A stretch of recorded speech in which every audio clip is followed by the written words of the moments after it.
Freud, an Austrian neurologist who I call a handsome psychopath, developed the concept of Oedipus complex after our Greek hero Oedipus unknowingly slew his dad and wived up his mama only to end up being separated.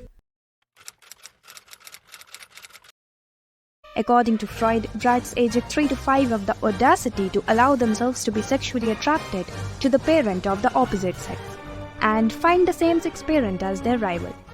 No, that's not the entire story. Let's listen to what he has to say. The kid has been dependent on the mother's care and attention since birth and even before that. But as the time passes, that has to change because mother and the child are not one, but separate individuals. The mother has got other fish to fry and the kid is not happy about it. But is mother the problem? No.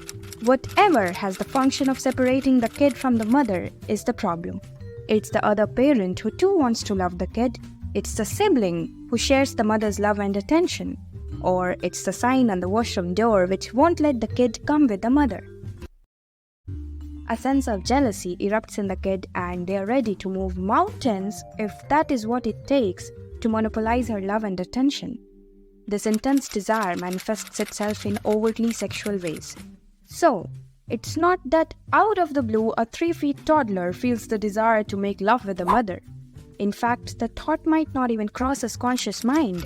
It's not the desire to love, it's the desire to be loved, and it's the desire to be loved exclusively. What about the females, you might ask? Well, Freud did develop the underlying ideas of the Electra complex, which was the female equivalent of the Oedipus complex, although he did not term it as such.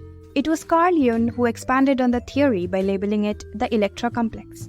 However, this label was rejected by Freud, who said it was an attempt to analogize the Oedipus complex between the sexes. For both the boy and the girl, the mother is the object of their desire, which tells us that it's a primary caregiver which the kid wants to own and not the parent of the opposite sex.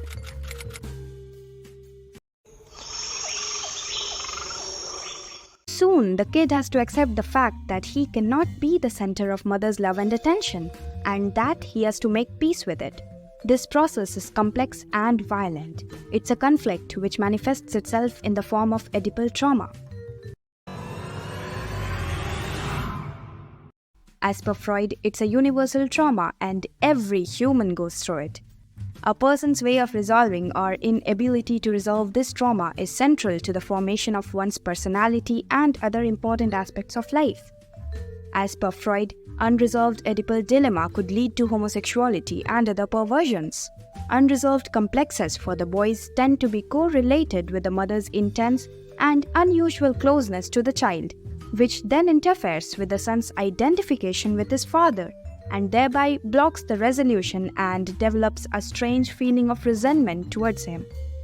Subsequently, the boy later unconsciously equates sexual intimacy with any woman as equivalent to the father's forbidden relationship with his mother.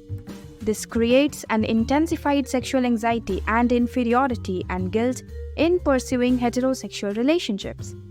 This phenomenon is called defense against incest taboo.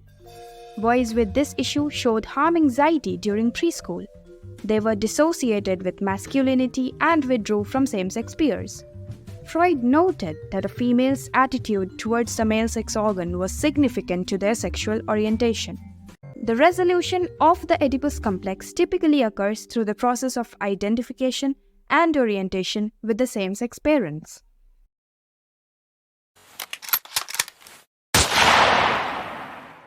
The Oedipus complex is a controversial concept within psychology and psychoanalysis. Many researchers have argued that the theory isn't backed up by empirical evidence. Freud developed his theory in part based on one case study of a boy called Little Hans.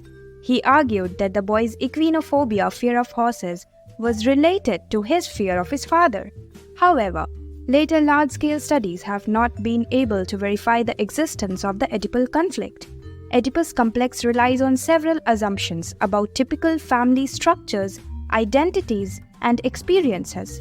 For example, the theory assumes that a child is growing up in a two-parent household within a nuclear family and that heterosexuality is the desired result of their maturation and development. With that said, the purpose was not to prove or disprove the idea. The purpose was to explain this idea in an easy way and to clear the misconceptions around it. I hope we did that well. Thanks for your time and attention.